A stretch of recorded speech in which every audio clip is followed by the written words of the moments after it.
Hello, welcome to beinggrow.com. Today we are going to study a very important topic in operation research called dominance rule in game theory. तो इसमें हम dominance rule पढ़ चुके हैं पहले, but अब हम क्या करेंगे यहाँ पे कुछ इंपॉर्टेंट न्यूमेरिकल्स कर रहे हैं डोमिनेंस मेथड की हेल्प से। तो हम थोड़ा रिकॉल कर लेते हैं पहले कि डोमिनेंस रूल होता क्या है। कि गेम थ्योरी में क्या होता है, अगर दो प्लेयर है ए और बी, तो ए को हम अज्यूम करते हैं गेनर और बी को अज्यूम करते हैं लूजर। अब इसमें रूल क्या होता है कि अगर कोई रो है आर आर और कोई रो है आर एस, तो अगर रो आर आर के एलिमेंट छोटे या बराबर रहेंगे आर एस के एलिमेंट से, तो हम क्या करेंगे, रो आर आर को क्या करते हैं, डिलीट करते हैं। ठीक है, ये होता है प्लेयर ए के पॉइंट ऑफ व्यू से, क्योंकि रो आर आर के सामने जो स्ट्रेटेजी है वो किसकी स्ट्रेटेजी है, प्लेयर ए की स्ट्रेटेजी है, और प्लेयर ए क्या है, गेनर है। तो कभी भी वो ऐसी स्ट्रेटेजी सिलेक्ट नहीं करेगा जिससे उसको क्या हो, कम गेन हो, तो इसलिए हम छोटी रो को डिलीट करते हैं। सिमिलरली रूल नंबर 2 क्या है, अगर कोई कॉलम सी आर है वो बड़ा या बराबर है किसी कॉलम सी एस से, तो हम क्या करेंगे, बड़े कॉलम सी आर को क्या कर देंगे, डिलीट कर देंगे। ठीक है, बड़े कॉलम सी आर को डिलीट कर देंगे। ये होगा प्लेयर बी के पॉइंट ऑफ व्यू से। ठीक है, ऐसा क्यों करते हैं, क्योंकि प्लेयर बी क्या है, लूजर है। अब प्लेयर बी क्या चाहेगा, प्लेयर बी लूजर है, तो उसका जो लॉस है, मैक्सिमम लॉस, क्या करेगा, उसको मिनिमाइज करेगा। मतलब क्या करेगा, वो ऐसी स्ट्रेटेजी सिलेक्ट नहीं करेगा जिससे उसको क्या हो, मैक्सिमम लॉस हो। इसलिए वो जो बड़ा कॉलम रहेगा हम क्या करेंगे, उसको डिलीट करेंगे। तो ध्यान क्या रखना है, रो वाइज बात करें, हम प्लेयर ए वाइज बात करें तो छोटी रो को डिलीट करना है, प्लेयर बी वाइज बात करें तो बड़े कॉलम को डिलीट करना है। ठीक है, अब इन दो रूल के अलावा क्या होता है, एक और रूल होता है रूल नंबर 3 जिसको हम बोलते हैं एवरेज रूल। अब एवरेज रूल में क्या होता है, कभी कभी ये दोनों रूल अगर एप्लीकेबल ना हो तो एवरेज रूल लगता है। और एवरेज रूल में क्या होता है कि किसी रो आर आर को हम किससे कंपेयर करते हैं, एवरेज ऑफ कोई रो आर एस और आर टी से कंपेयर करते हैं। ठीक है, तो अगर क्या होगा, रो आर आर क्या होगी, छोटी होगी एवरेज ऑफ आर एस और आर टी से, तो उस केस में हम क्या करेंगे, रो आर आर छोटी हो गई तो क्या करेंगे, इसको हम डिलीट कर देंगे। ठीक है, दूसरा क्या हो सकता है कि रो आर आर अगर बराबर हो गई एवरेज से, तो भी हम किसको डिलीट करेंगे, रो आर आर को डिलीट करेंगे। बट अगर रो आर आर बड़ी हो गई किससे, एवरेज से, तो हम क्या करेंगे, इन एवरेज वाली रो में से किसी एक को डिलीट करेंगे। ठीक है, हम क्या करेंगे, किसी एक को डिलीट करेंगे। सिमिलरली अगर कॉलम वाइज बात करूं, मतलब प्लेयर बी के पॉइंट ऑफ व्यू से बात करूं, तो अगर ये दोनों रूल एप्लीकेबल नहीं रहेंगे तो हम लगाएंगे एवरेज वाला रूल। तो अगर कोई कॉलम सी आर है, अगर वो बड़ा है एवरेज ऑफ सी एस और सी टी से, तो बड़ा कॉलम कौन सा है, सी आर है, तो हम बड़े कॉलम को क्या कर देंगे, डिलीट कर देंगे। ठीक है, या सी आर क्या है, बराबर रहेगा एवरेज से, तो भी क्या करेंगे, हम कॉलम सी आर को क्या कर देंगे, डिलीट कर देंगे। ठीक है, बट कॉलम सी आर अगर छोटा रहेगा एवरेज ऑफ सी एस और सी टी से, तो हम क्या करेंगे, ये सी एस और सी टी में से क्या करेंगे, किसी एक को डिलीट, एनी वन, किसी एक को क्या करेंगे, डिलीट करेंगे। ठीक है, तो ये रिकॉल करा मैंने। आप जो हमारा प्रीवियस वीडियो है उसकी लिंक मैं डिस्क्रिप्शन में दे दूंगा, आप उसको अच्छे से देखना। अब हम ये न्यूमेरिकल कर रहे हैं यहाँ पे, तो देखिए न्यूमेरिकल में क्या बोला है आपको, सबसे पहले कि solve the following game by dominance rule. ठीक है, तो इस गेम को डोमिनेंस रूल से आपको सॉल्व करना है। तो सबसे पहले जब भी हम गेम थ्योरी की प्रॉब्लम सॉल्व करते हैं, सबसे पहले हम ये देखते हैं कि उस गेम में सैडल पॉइंट एग्जिस्ट करता है कि नहीं करता है। तो सबसे पहले हम क्या फाइंड करेंगे, सैडल पॉइंट निकालेंगे। वो कैसे निकालते हैं कि अपन हर एक रो में से क्या निकालते हैं, मिनिमम पे ऑफ निकालते हैं। तो देखिए पहली रो में क्या है, मिनिमम पे ऑफ 0 है, सेकंड रो में क्या है, मिनिमम 1 है, थर्ड रो में क्या है, मिनिमम पे ऑफ 5, फोर्थ रो में -1 और फिफ्थ रो में क्या है, मिनिमम पे ऑफ -2 है। ठीक है, सिमिलरली अब हम क्या करेंगे, हम निकालेंगे कॉलम मैक्सिमम। ठीक है, हम क्या करेंगे, कॉलम वाइज क्या निकालते हैं, कॉलम मैक्सिमा। तो कॉलम मैक्सिमा देखें तो फर्स्ट कॉलम में मैक्सिमम वैल्यू कितनी आ रही है, 4, सेकंड कॉलम में मैक्सिमम पे ऑफ 3, थर्ड में 7, फोर्थ कॉलम में मैक्सिमम पे ऑफ 3, फिफ्थ में कितना आ रहा है 2, और सिक्स्थ में भी कितना आ रहा है 2 आ रहा है। ठीक है, अब रो मिनिमम है तो प्लेयर क्या करेगा, अपनी जो मिनिमम वैल्यू आ रही है, मिनिमम पे ऑफ आ रहा है, क्या करेगा, उसको मैक्सिमाइज करेगा। तो इसका मतलब हम इस मिनिमम में से निकालेंगे मैक्सिमम वैल्यू। तो मिनिमम में से क्या आ रही है, मैक्सिमम वैल्यू 1 आ रही है, और इसको बोलते हैं हम मैक्स मीन वैल्यू। ठीक है, मिनिमम में से maximum value. Similarly column maximum में से हम क्या करेंगे, मिनिमम पे ऑफ निकालेंगे। तो कॉलम मैक्सिमा ये दिया हुआ है, अब इसमें मिनिमम कितना आ रहा है, ये 2 आ रहा है, तो ये 2 क्या हो जाएगा हमारा, ये हो जाएगा हमारा मीन मैक्स वैल्यू, मतलब मैक्सिमम में से मिनिमम वैल्यू। अब अगर हम देखें तो जो मैक्स मीन है, मैक्स मीन और मीन मैक्स दोनों बराबर नहीं आ रहा है, इसका मतलब कोई सैडल पॉइंट एग्जिस्ट नहीं करेगा, नो सैडल पॉइंट एग्जिस्ट। ठीक है, इस प्रॉब्लम में कोई सैडल पॉइंट नहीं होगा। अब सैडल पॉइंट नहीं है तो हम क्या करेंगे, इसमें अप्लाई करेंगे आप डोमिनेंस रूल। तो देखिए डोमिनेंस रूल लगाने के लिए हम क्या करेंगे, यहाँ पे सबसे पहले बात करेंगे प्लेयर ए के पॉइंट ऑफ व्यू से, है ना। अब हम बात करेंगे यहाँ पे प्लेयर ए के पॉइंट ऑफ व्यू से, ठीक। तो मैंने क्या लिख दिया यहाँ पे, from player as point of view, as point of view. अब प्लेयर ए के पॉइंट ऑफ व्यू की बात करूं मैं, तो प्लेयर ए की स्ट्रेटजी कैसी दी, आपको रो वाइज दी है, तो मैं क्या करूंगा, रो वाइज कंपेयर करूंगा, है ना। मतलब फर्स्ट रो को मैं सभी रो से कंपेयर करूंगा, सेकंड रो को कंपेयर करूंगा, जो भी रो छोटी रहेगी अदर रो से, तो मैं क्या करूंगा, छोटी वाली रो को क्या कर देंगे, डिलीट कर देंगे। तो देखिए हम कंपेयर करने के लिए, समझने के लिए मैं इस रो R1 को, है ना, ये दिया है आपको हॉरिजॉन्टल, मैं समझने के लिए इसको वर्टिकल लिख रहा हूं, और ये रो दी है आपको R2। तो R1 की रो क्या है, 4 2 0 2 1 1, ये एलिमेंट दिए 4 2 0 2 1 1। ऐसे R2 के एलिमेंट क्या दिए, ये दिए है 4 3 1 3 2 2, ठीक है। तो अपने को दिए एलिमेंट हॉरिजॉन्टल रो वाइज, हम उसको समझने के लिए वर्टिकली कर रहे हैं। तो देखिए यहाँ पे 4 और 4 बराबर है, यहाँ पे 3 बड़ा है, यहाँ पे 1 बड़ा है 0 से, यहाँ पे भी 3 बड़ा है 2 से, यहाँ पे 2 बड़ा है, और इधर भी 2 किससे बड़ा है, 1 से बड़ा है।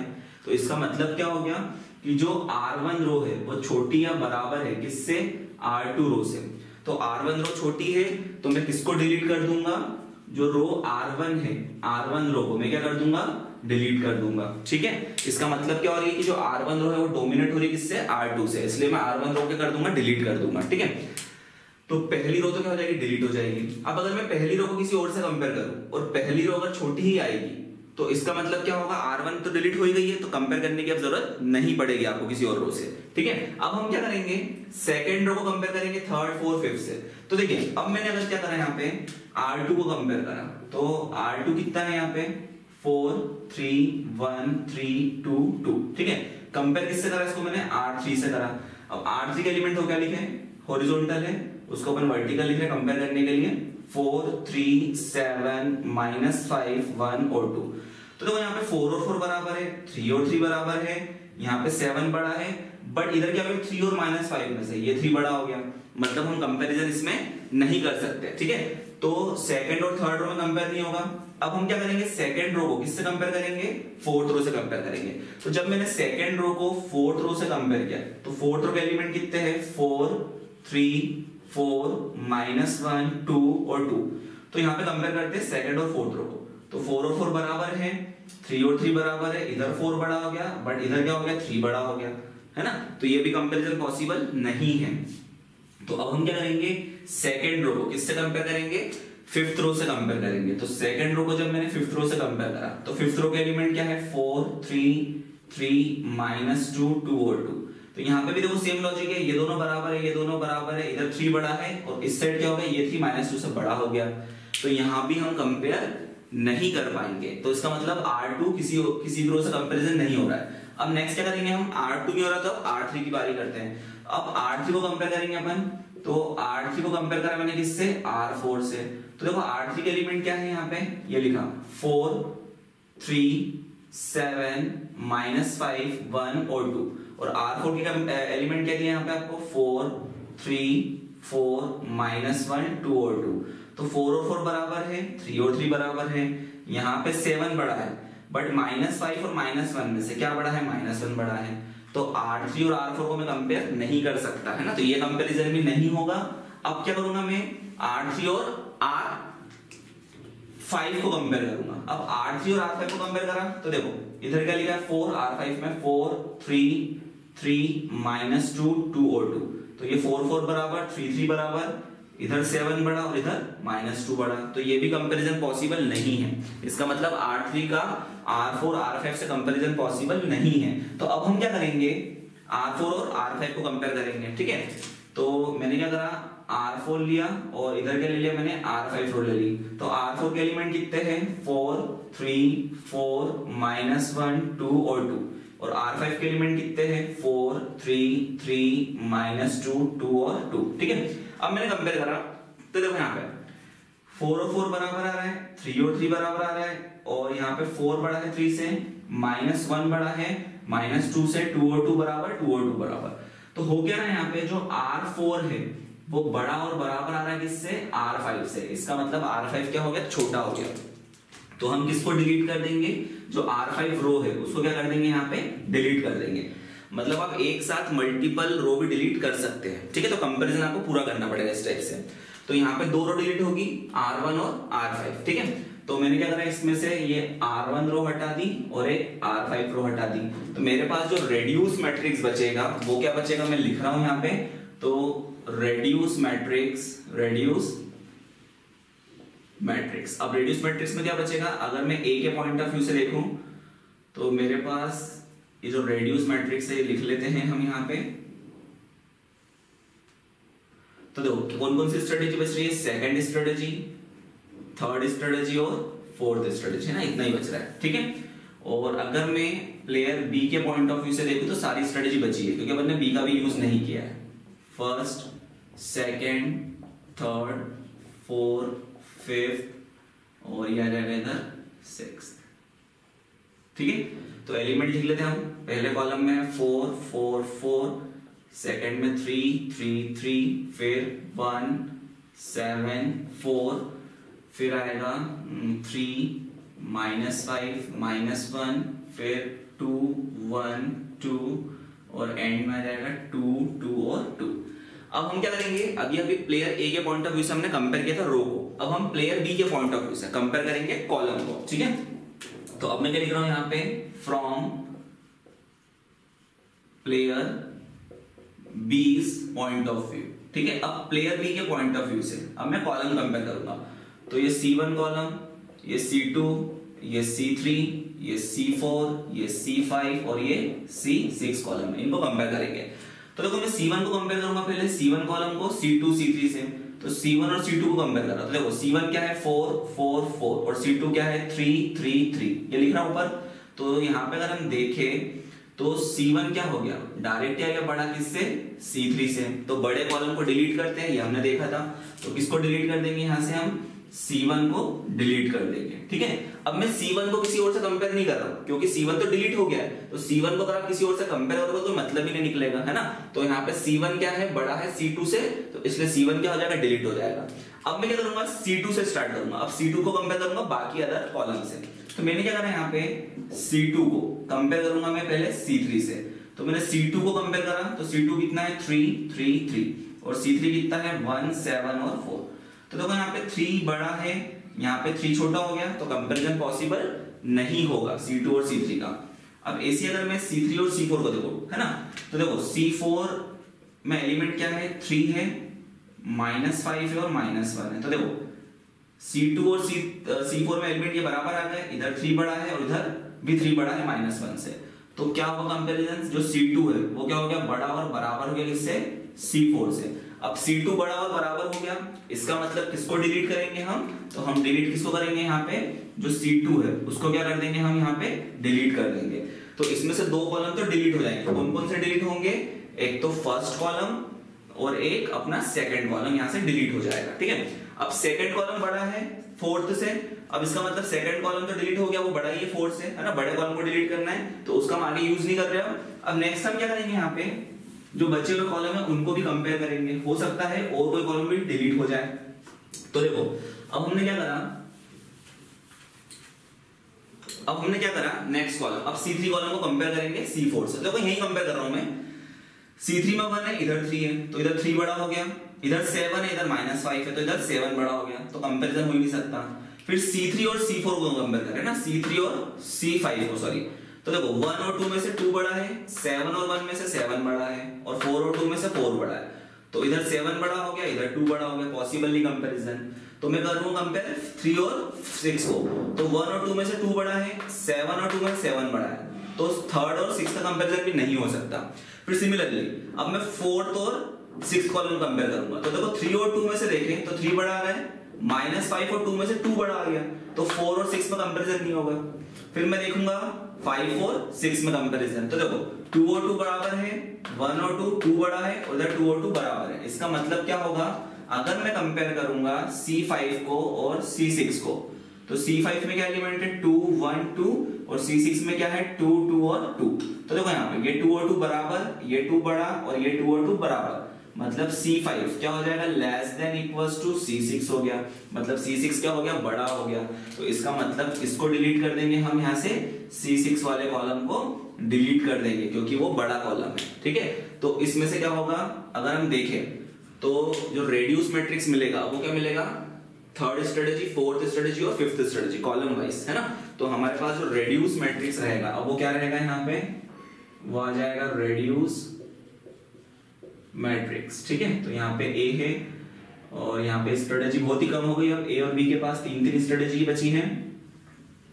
तो कौन कौन सी स्ट्रेटेजी बची, ए के पास सेकंड, थर्ड और फोर्थ, और बी के पास कौन कौन सी स्ट्रेटेजी बची है, उसके बाद बची है थर्ड स्ट्रेटेजी, फोर्थ स्ट्रेटेजी और फिफ्थ स्ट्रेटेजी, ठीक है। तो मैं एलिमेंट लिख रहा हूं, यहाँ पे ये लिखा है 1 7 4 और यहाँ लिखा है 3 -5 और -1 और फिफ्थ में लिखा है 2 1 और 2, ठीक है। अब हम वापस से डोमिनेंस रूल लगाएंगे। अब डोमिनेंस रूल लगाएंगे हम प्लेयर ए के पॉइंट ऑफ व्यू से, है ना, वापस से from player as point of view, ठीक है। अब ए के पॉइंट ऑफ व्यू से हमने फिर से क्या अप्लाई किया, डोमिनेंस रूल लगाया। तो देखते हम, है ना, अब डायरेक्ट देखते हैं ये कौन सी रो हो गई, ये हो गई R2, है ना, ये हो गई R3, मैं स्ट्रेटेजी वाइज लिख रहा हूं रो, और ये हो गई R4, ठीक है। अब R2 और R3 को कंपेयर करें, है ना, तो देखो 1 3 2 को कंपेयर करना है 7 -5 और 1 से। तो देखो 1 और 7 में से 7 बड़ा है, 3 और -5 में से 3 बड़ा है, तो यहाँ पे डोमिनेंस नहीं लगेगा। अब R2 और R4 को कंपेयर करो, फर्स्ट और थर्ड रो, तो 1 और 4 में से 4 बड़ा है, 3 और -1 में से 3 बड़ा है, तो यहाँ भी नहीं लगेगा डोमिनेंस रूल। तो मैं कंपेयर करूंगा R3 और R4 वाली स्ट्रेटेजी को, तो 7 और 4 में से 7 बड़ा है, -5 और -1 में -1 बड़ा है ना, और 1 और 2 में 2 बड़ा है, तो ये भी डोमिनेंस रूल नहीं लगेगा। इसका मतलब यहाँ पे डोमिनेंस रूल नहीं लग रहा है। अब मैं कॉलम वाइज भी देखूं तो देख लेते, चेक कर लेते हैं। 1 7 4 को कंपेयर करो इस वाले को सेकंड कॉलम से, मतलब थर्ड और फोर्थ को कंपेयर करेंगे, तो 1 और 3 में से 3 बड़ा है, 7 और -5 में से 7 बड़ा है, तो यहाँ भी डोमिनेंस रूल लग नहीं रहा है। अब थर्ड और फिफ्थ वाले कॉलम को 1 और 2 में से 2 बड़ा है, 7 और 1 में से 7 बड़ा है, तो यहाँ पे डोमिनेंस नहीं लग रहा है। फिर फोर्थ कॉलम और फिफ्थ कॉलम कंपेयर कर लेते हैं, तो 3 और 2 में से 3 बड़ा है, बट -5 और 1 में से 1 बड़ा है। तो इसका मतलब क्या हुआ, जो हमारा रूल नंबर 1 था कि छोटी रो को डिलीट करना है, बड़े कॉलम को डिलीट करना है, वो यहाँ पे एप्लीकेबल नहीं हो रहा है। तो अब हम लगाएंगे एवरेज का कंसेप्ट, ठीक है। तो प्लेयर ए के पॉइंट ऑफ व्यू से अगर हम देखें तो देखो जो सेकंड वाली रो है, सेकंड रो और फोर्थ रो, अगर मैं इन दोनों का एवरेज निकालूं और उसको इससे सेकंड और थर्ड रो को एवरेज निकालूं और कंपेयर किससे करूं, फोर्थ से, तो डोमिनेंस लग सकता है। देखो क्योंकि इन दोनों को जोड़ूंगा तो क्या होगा, 1 और 7 8, 3 और -5 करूंगा तो -2 और 2 और 1 करूंगा तो 3, तो ये डोमिनेंस लग सकता है। तो हम क्या करेंगे, कंपेयर क्या करेंगे हम, एवरेज ऑफ, कौन सी रो का एवरेज निकालेंगे हम, R2 और R3 का एवरेज निकालेंगे और कंपेयर किससे करेंगे इसको अपन, R4 से कंपेयर करेंगे, ठीक है। R2 और R3 का एवरेज कंपेयर करेंगे R4 से। तो देखो R2 R3 का एवरेज निकाल रहे हैं तो करस्पॉन्डिंग एलिमेंट जोड़ना है, तो क्या होगा यहाँ पे 1 + 7 डिवाइडेड बाय 2, तो 8/2 कितना हो जाएगा 4, और R4 के एलिमेंट देखो यहाँ कितने हैं, 4 है, -1 है और 2 है। समझने के लिए अपन इसको हॉरिजॉन्टल लिख रहे हैं। फिर अगला 3 और -5 को जोड़ा, तो 3 और -5 को जोड़ूंगा तो 3 - 5 होगा, और डिवाइडेड बाय 2, तो 3 - 5 -2, तो ये कितना आएगा -1। ऐसे ही 1 और 2 को जोड़ा तो कितना होगा ये 1 + 2, तो ये हो जाएगा 3/2 हो जाएगा। अब अगर हम कंपेयर करें एवरेज को R4 रो से, है ना, R2 और R3 के एवरेज को R4 से कंपेयर करते हैं, तो देखो यहाँ पे क्या हो रहा है, 4 और 4 बराबर आ रहा है, -1 बराबर आ रहा है, और यहाँ पे 2 बड़ा आएगा 3/2 से, 3/2 मतलब 1.5, तो यहाँ पे 2 क्या हो गया, बड़ा हो गया। तो जो एवरेज है, एवरेज है किसका, R2 और R3 का, वो क्या हो गया, लेस देन इक्वल्स टू आ रहा है, किससे, R4 से, है ना, लेस देन भी आ रहा है और इक्वल्स टू भी आ रहा है। तो मैंने आपको बताया था अगर इक्वल्स टू भी आएगा तो भी हम क्या करेंगे, R4 रो को ही क्या करेंगे, डिलीट करेंगे। तो इसमें से हम किसको हटा देंगे, R4 वाली रो को हटा देंगे यहां से, ठीक है। तो जो रेड्यूस मैट्रिक्स है, अब वो क्या बचेगा हमारे पास, तो हम देखते हैं जो रेड्यूस मैट्रिक्स है वो क्या बचेगा, तो वो बचेगा हमारे पास रेड्यूस मैट्रिक्स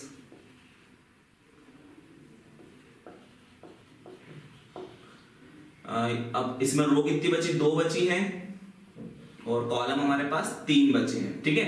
रो 2 कौन सी बची है, सेकंड और थर्ड, और कॉलम बचे हैं थर्ड कॉलम, फोर्थ कॉलम और फिफ्थ कॉलम। ये बी की स्ट्रेटजी, ए की स्ट्रेटजी। तो ये लिखो 1 7 3 -5,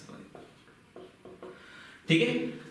अब देखो अपन 2x2 में कन्वर्ट करते हैं, डोमिनेंस का यूज क्यों करते हैं अपन, कि जो भी हमारा गेम है उसको हम 2x2 गेम में कन्वर्ट कर ले। तो रो तो 2 आ गई, अब ए में डोमिनेंस नहीं लगेगा। अब प्लेयर बी के पॉइंट ऑफ व्यू की बात करते हैं, मुझे एक कोई सी स्ट्रेटजी और हटानी है।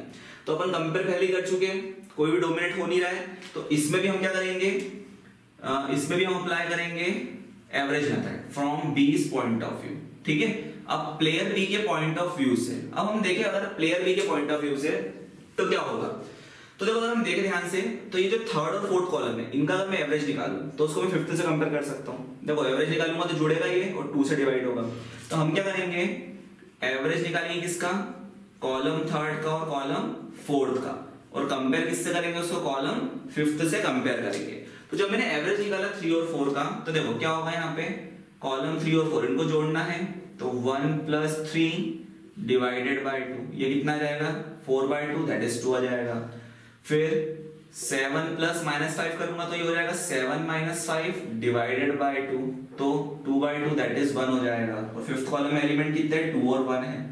तो यहाँ पे अगर हम देखें तो हो क्या रहा है कि जो एवरेज आ रहा है वो क्या आ रहा है, बराबर आ रहा है किससे, C5 से। मतलब जो एवरेज है C3 का और C4 का वो किसके बराबर आ रहा है, C5 से बराबर आ रहा है। तो हम किसको डिलीट करेंगे, C5 वाले को डिलीट करेंगे, अगर बराबर भी आता है तो, ठीक है। तो कॉलम नंबर C5 डिलीट हो जाएगा। तो अब हमारे पास जो रेड्यूस मैट्रिक्स है वो आ गया हमारे पास 2/2 के फॉर्म में आ गया। तो अब हम इसको इजीली सॉल्व कर सकते हैं, ठीक है। तो हमारे पास जो रेड्यूस मैट्रिक्स है वो क्या आ गया हमारे पास, 2/2 के फॉर्म में आ गया। तो हम उसको बना लेते हैं 2/2 के फॉर्म में। ये player A point of view से 2 स्ट्रेटजी दी है, सेकंड नंबर की और थर्ड नंबर की, और ये बी के पॉइंट ऑफ व्यू से 2 स्ट्रेटजी दी है, थर्ड और फोर्थ नंबर की। तो ये हो गया 1 7 3 और -5, ठीक है। ये मैट्रिक्स रेड्यूस हो गया 2/2 में। तो डोमिनेंस में बेसिकली करते क्या, हम मैट्रिक्स को रिड्यूस करते हैं 2/2 में, और इसके बाद हम इसको सॉल्व करेंगे ऑडमेंट्स वाली मेथड से, ठीक है। तो अब मैं यहाँ फाइंड क्या करूंगा, अब मैं यहाँ फाइंड करूंगा ऑड्स निकालूंगा। ऑड्स का मतलब होता है फ्रीक्वेंसी। तो वो कैसे निकालते हैं, ये जो पहली रो है इसका मैं डिफरेंस निकालूंगा और उसको लिखूंगा सेकंड रो के सामने, है ना। और वो डिफरेंस कैसे लिखना है, पॉजिटिव लिखना है, मतलब एब्सोल्यूट डिफरेंस निकालना है। तो यहाँ पे डिफरेंस किसका होगा, 1 - 3, तो ये -2 होता है, बट एब्सोल्यूट तो कितना हो जाएगा, ये प्लस का 2 हो जाएगा। सिमिलरली सेकंड रो का डिफरेंस निकालूंगा तो वो कितना होगा, 7 - -5, मतलब 7 + 5 हो जाएगा, दैट इज कितना हो जाएगा, ये 12 हो जाएगा, ठीक। फिर ऐसे भी क्या करूंगा, यहाँ पे ऑड्स निकालूंगा कॉलम वाइज। तो पहले कॉलम का मैं डिफरेंस निकालूंगा और लिखूंगा उसको सेकंड कॉलम के सामने। तो 1 माइनस क्या करूंगा मैं, 7, तो 1 - 7 होता है -6, बट वो कितना हो जाएगा यहाँ पे प्लस का 6, क्योंकि एब्सोल्यूट डिफरेंस है। ऐसे ही मैं सेकंड कॉलम का डिफरेंस निकालूंगा, 3 - -5, तो वो कितना आ जाएगा यहाँ पे 8 आ जाएगा, ठीक है। अब हम क्या करेंगे यहाँ पे, नेक्स्ट अब हम फाइंड करेंगे यहाँ पे प्रोबेबिलिटी। तो देखो यहाँ पे स्ट्रेटजी है सेकंड नंबर की, तो उसकी जो प्रोबेबिलिटी होगी कितनी होगी, P2 होगी। यहाँ पे स्ट्रेटजी है थर्ड नंबर की, तो इसकी प्रोबेबिलिटी क्या होगी, P3 होगी।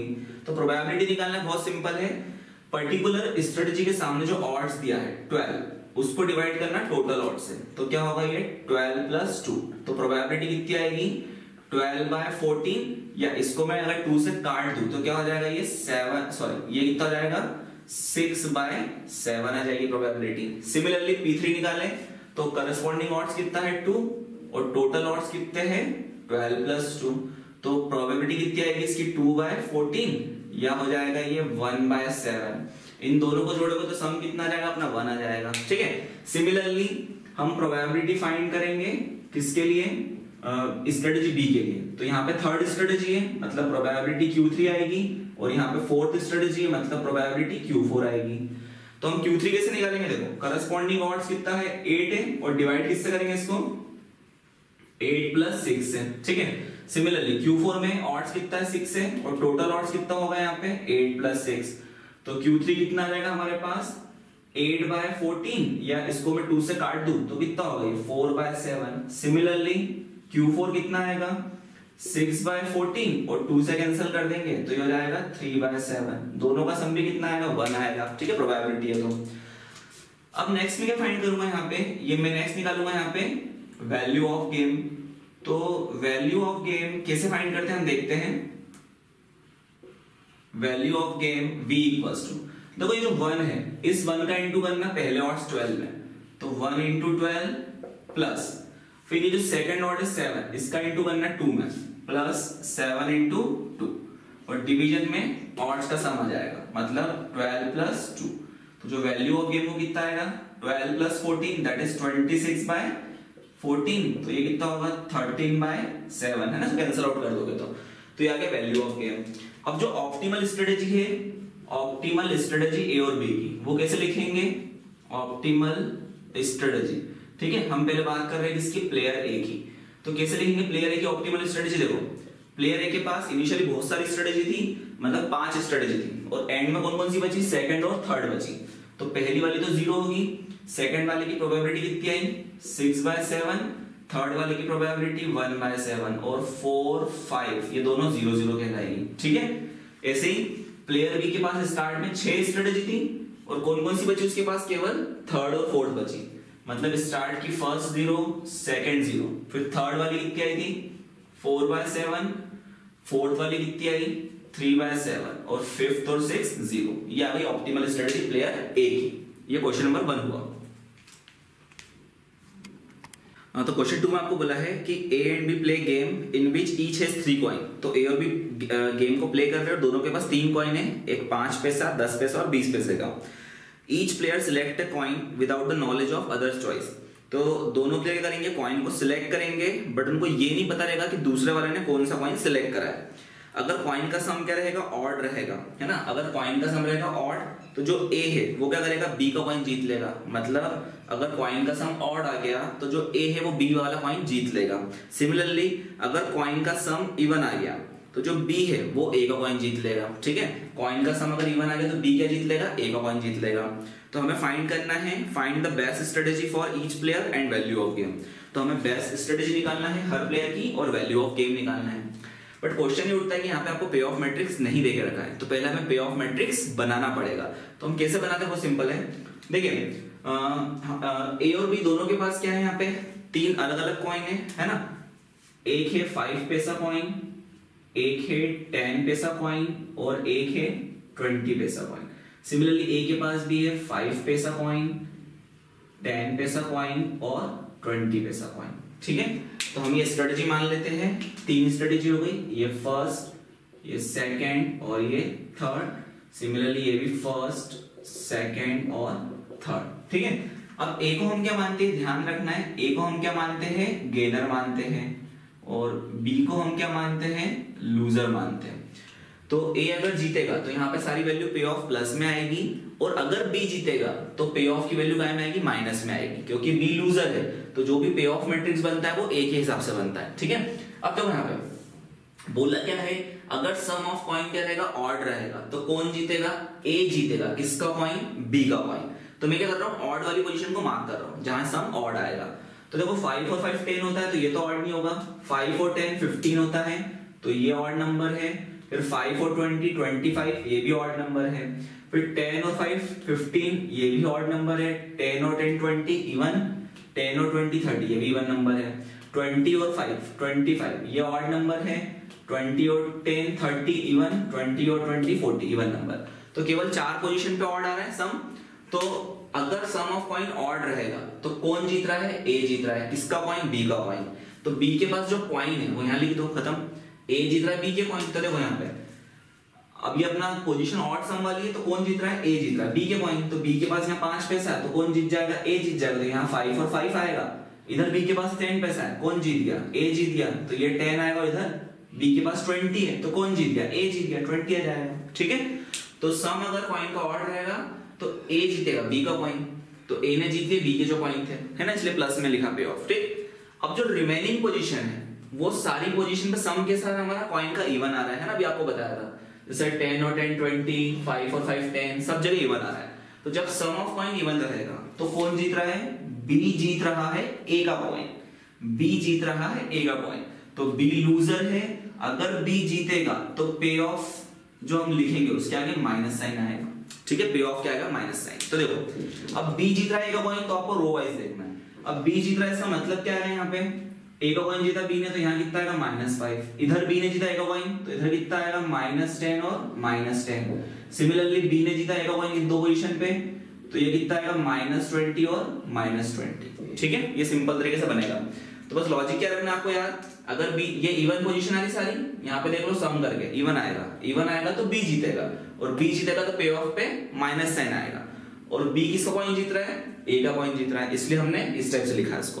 तो ये बन गया हमारा पे ऑफ मैट्रिक्स, ठीक। अब इसको बनने के बाद अब हम क्या करेंगे, हम इसको सॉल्व करेंगे। तो सबसे पहले हम निकालते हैं गेम थ्योरी में सैडल पॉइंट।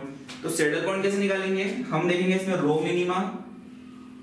तो यहाँ हम देखते हैं रो मिनिमा, तो पहली रो में मिनिमम आ रहा है -5, सेकंड रो में आ रहा है -10 और थर्ड में आ रहा है -20, ठीक है।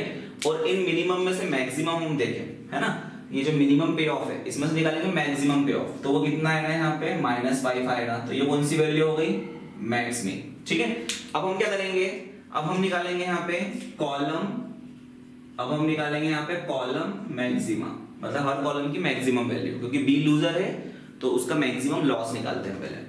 तो यहाँ पे क्या है मैक्सिमम वैल्यू 5, यहाँ पे सॉरी +10, और यहाँ पे क्या आएगी प्लस की 20। और इन मैक्सिमम वैल्यू में से अगर मैं मिनिमम वैल्यू निकालूं तो कितनी आ रही है, 5 आ रही है, तो ये कौन सी वैल्यू हो जाएगी, मीन मैक्स वैल्यू, ठीक है। अब अगर हम देखें तो मैक्स मीन और मीन मैक्स दोनों बराबर नहीं है, इसका मतलब नो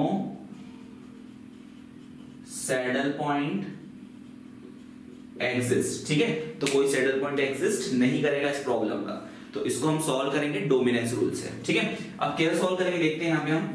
तो देखो सबसे पहले हम क्या करेंगे, प्लेयर ए के पॉइंट ऑफ व्यू की बात करेंगे, है ना, हम बात करेंगे from player as point of view, ठीक है, प्लेयर ए के पॉइंट ऑफ व्यू से।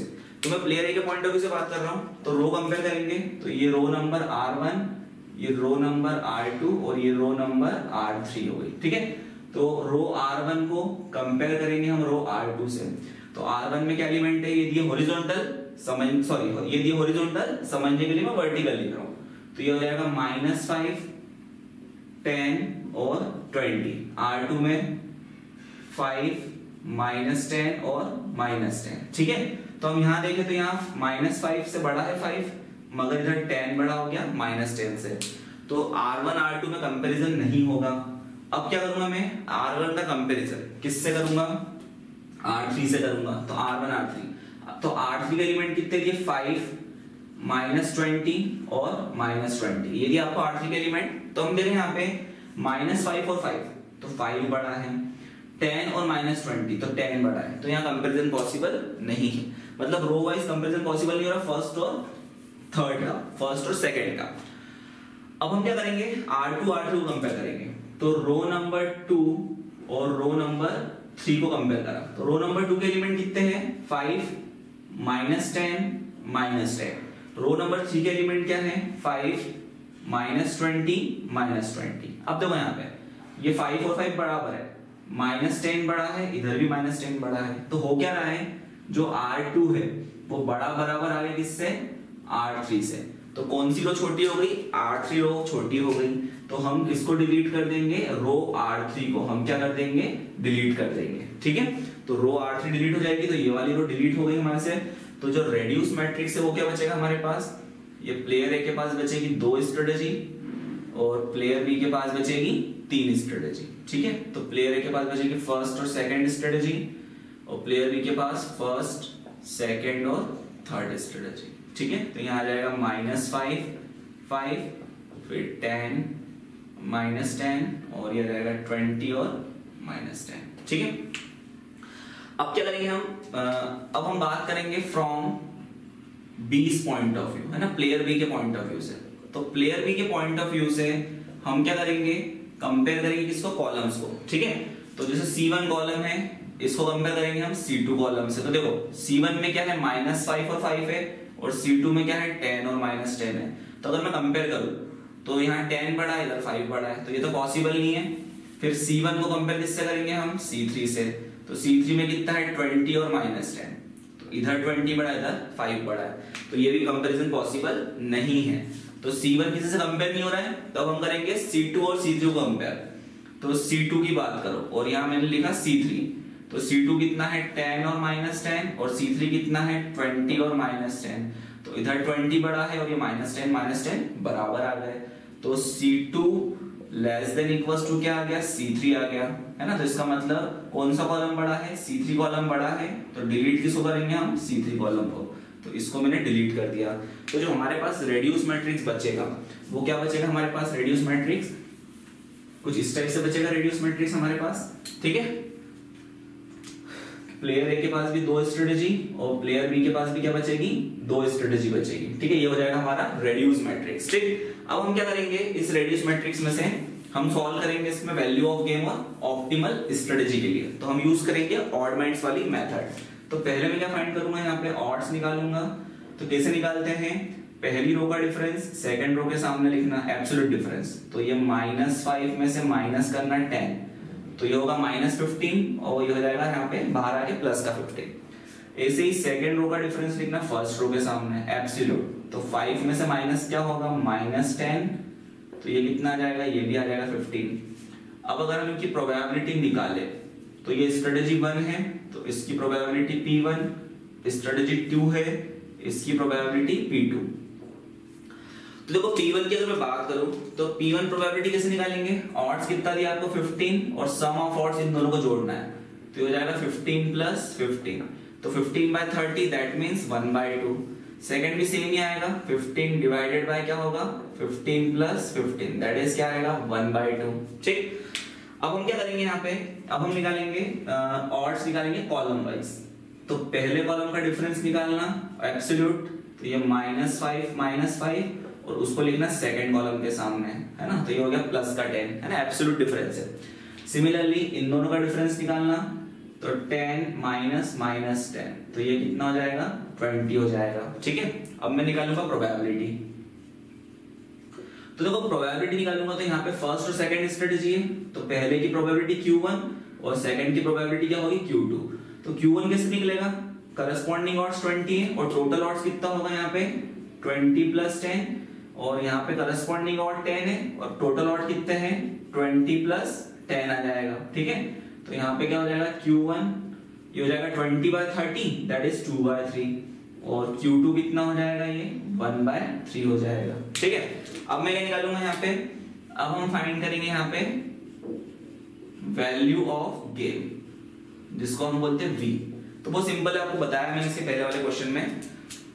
तो -5 का इंटू करेंगे हम 15 में, तो -5 × 15 प्लस फिर 5 का इंटू करेंगे 15 में प्लस 5 × 15 डिवाइड में टोटल ऑड्स, तो 15 + 15। तो देखो ये -5 15 है, -75 + 75 ये तो 0 हो जाएगा, तो वैल्यू ऑफ गेम 0 आ गई।